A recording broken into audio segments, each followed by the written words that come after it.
Selamat pagi anak-anak. Sugihwatu Namo Buddhaya. Salam sehat sejahtera untuk kita semuanya. Kita ketemu lagi di daring pembelajaran pendidikan agama Buddha. Nah, sebelum kita memulai pelajaran kita akan melakukan puja terlebih dulu kepada 3 mustika agung Buddha, Dharma, dan Sangha.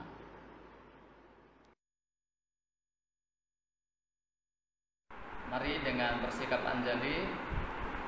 Terpujilah Buddha, terpujilah Dharma, terpujilah Sangha.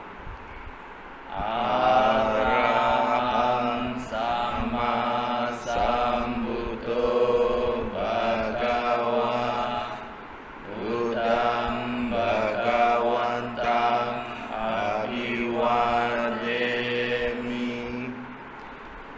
Swakato Bhagavata Dhammo Dhammam Namasami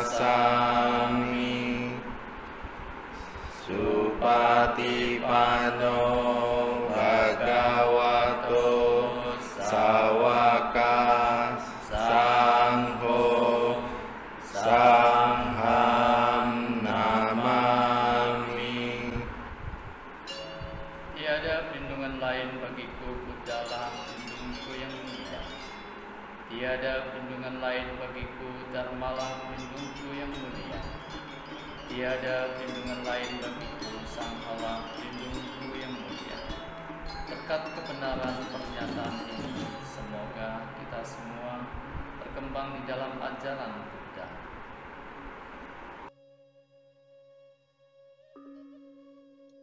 Mari kita mulai pelajaran kita, anak-anak. Pada materi yang lalu, kita sudah membahas pada bab 4, yaitu puja dan budaya, yaitu pada bagian agama Buddha dan tradisi, serta agama Buddha dan upacara ritual. Kali ini masih di bab keempat, yaitu bagian agama Buddha dan perayaan keagamaan. Kita akan membahas perayaan-perayaan, peringatan-peringatan keagamaan Buddha seperti yang selalu kita lakukan di setiap saat, setahun beberapa kali ya. Tujuan dari pembelajaran ini yaitu supaya kita bisa mengintegrasikan makna perayaan keagamaan dan menghayati nilainya dalam kehidupan sehari-hari.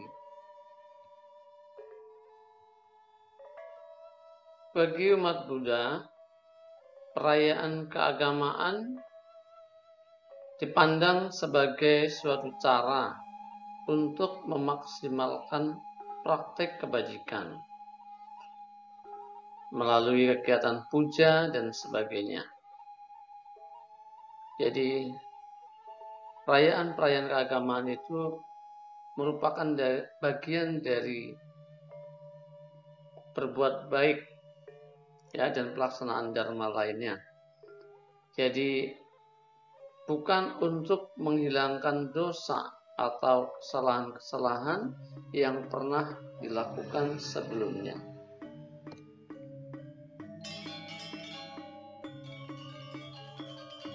Setidaknya ada 4 hari raya yang biasa dilaksanakan oleh umat Buddha di berbagai tempat. Ini bermula dari kehidupan Sang Buddha pada masa lalu, yaitu ada Hari Raya Waisak, Hari Raya Asada, Hari Raya Katina, dan Hari Raya Magha Puja.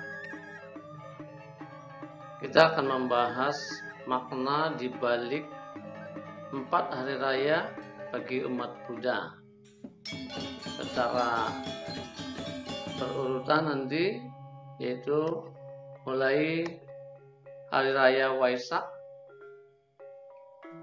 Hari raya ini adalah untuk merenungkan dan melakukan puja kepada 3 peristiwa agung yang biasa disebut dengan Trisuci Waisak. Peristiwa itu berkaitan dengan kehidupan Sang Buddha. 3 peristiwa dari Trisuci Waisak yaitu lahirnya Pangeran Siddhartha, Buddha Gautama, kemudian Sang Buddha Gautama tercerahkan sempurna menjadi Buddha, dan Buddha Gautama mangkat atau parinibbana.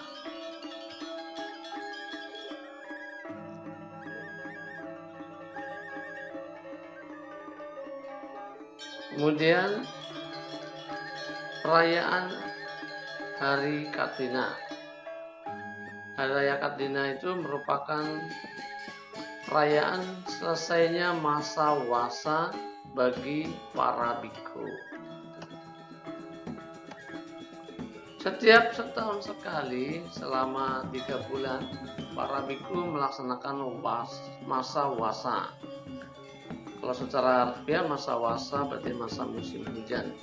Tapi maknanya di sini pada musim hujan yang berjalan sekitar 3 bulan itu para bhikkhu melaksanakan retreat, tinggal di suatu tempat. Selama masa puasa, para bhikkhu menetap di tempat, misalnya di wihara atau di suatu tempat, bisa di hutan atau di gua dan sebagainya yang telah mereka pilih untuk berpuasa. Setelah puasa, para bhikkhu kembali mengembara. Nah, sebelum mengembara, biasanya umat Buddha datang untuk memberikan perbekalan atau kebutuhan utama bagi para bhikkhu yang dilaksanakan dalam suatu upacara di bulan Katina.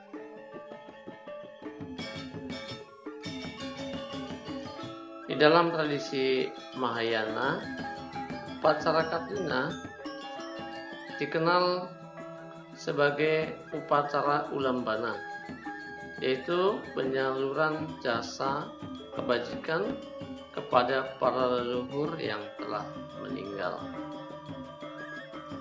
Jadi pada saat kita memberikan dukungan, memberikan dana paramita kepada sangha, jasa kebajikan yang telah kita lakukan itu kita limpahkan kepada leluhur-leluhur kita untuk kebahagiaan mereka. Ini merupakan cara bagi kita untuk menolong atau membantu para leluhur. Mungkin mereka mengalami suatu halangan atau penderitaan di alam berikutnya. Dengan cara demikian, kita berharap kebajikan yang kita lakukan di sini kepada sangha bisa mereka terima dan membebaskan mereka dari penderitaan. Yang berikutnya yaitu Hari Raya Asada atau Asalha Puja. Hari Raya Asada juga untuk memperingati 3 peristiwa istimewa yang lain. Ini juga bermula dari masa kehidupan Sang Buddha. Nah, 3 peristiwa itu adalah yang pertama, peristiwa pemutaran roda Dharma yang pertama kali oleh Buddha. Ini merupakan peristiwa yang langka, yang karena belas kasih dan kasih sayang Buddha kepada makhluk di semesta alam ini, maka Buddha berkenan untuk membawakan Dharma demi kebahagiaan semua. Nah, Dharma ini yang pertama itu diberikan kepada 5 orang pertapa kawan pertapanya di rimba Uruwela. Nah, setelah khotbah itu, kelima pertapa kemudian menerima Sang Buddha sebagai gurunya. Ya, berarti 5 pertapa itu adalah 5 siswa yang pertama dari Sang Buddha. Sehingga pada saat itu muncullah perkumpulan dari para suci, karena kelima pertapa itu juga akhirnya meraih tingkat kesucian, sehingga muncul Sangha, perkumpulan Arya. Nah, dengan munculnya perkumpulan para Arya, maka perlindungan umat Buddha yang tadinya masih 2 mestika, Twiratna, kemudian menjadi 3 mestika, Triratna. Jadi Asada Puja ini memperingati 3 peristiwa yang secara khusus terkait dengan Dharma dan juga berdirinya Sangha.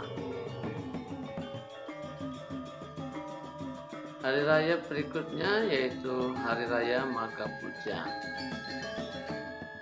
Hari raya ini memperingati dan untuk melakukan penghormatan kepada suatu peristiwa yang langka juga, yaitu berkumpulnya Buddha dengan 1250 arahat di Weluwanarama, Arama hutan bambu. Pada saat itu, di bulan Magha, Sang Buddha berkumpul dengan siswa utama langsung yang beliau terima sendiri. Dan ke 1250 arahat itu semua memiliki kemampuan batin adi duniawi. Jadi selain telah mengikis habis kekotoran batin, para Arya bersama Buddha ini juga telah memiliki kemampuan batin yang super, yang disebut dengan Calabina. Pada saat itu,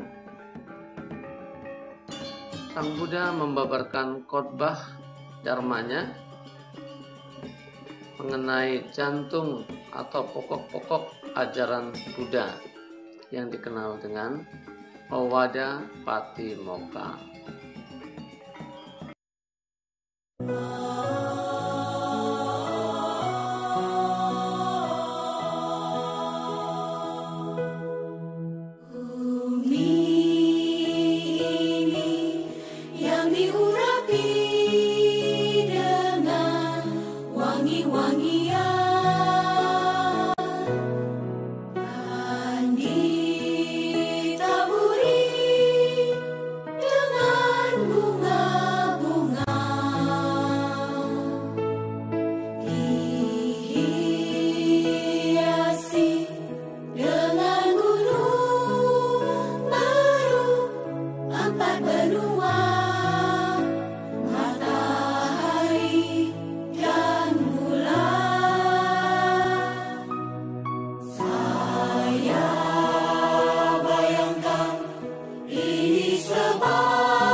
Berdasarkan pada pemaparan tadi, kita bisa ambil suatu kesimpulan bahwa kegiatan ritual keagamaan Buddhis bertujuan untuk mengembangkan berbagai bentuk kebajikan, bukan untuk menghilangkan kesalahan atau dosa.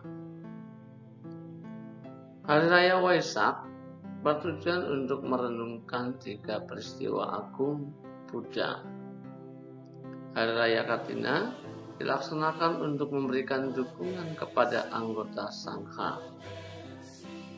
Hari Raya Asada untuk merenungkan peristiwa pembabaran Dhamma yang pertama dan juga untuk mengingat berdirinya Arya Sangha. Hari Raya Magha Puja adalah untuk merenungkan peristiwa berkumpulnya Buddha dengan 1250 siswa Arya. Untuk tugas kali ini, coba kalian nyanyikan lagu persembahan mandala seperti yang sudah kita dengarkan tadi bersama. Boleh dinyanyikan tanpa instrumen atau dengan instrumen. Dan jangan lupa kalian buat video klipnya.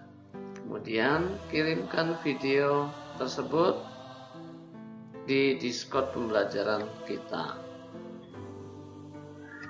Pada pertemuan yang akan datang, kita akan membahas bab kelima tentang agama Buddha dan pelestarian lingkungan.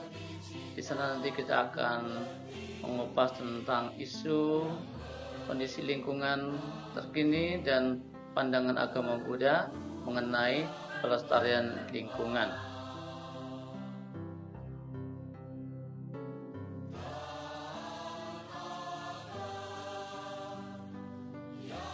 Sampai di sini dulu persamaan kita untuk kali ini, anak-anak. Kita bertemu kembali di lain kesempatan. Semoga kita tetap sehat, jaga diri dengan baik ya. Semoga apa yang kita bahas pada hari ini bermanfaat untuk kita semuanya. Saya akhiri. Sabila satta bhavantu sukhitata. Semoga semua makhluk hidup berbahagia. Sukhihotu. Namo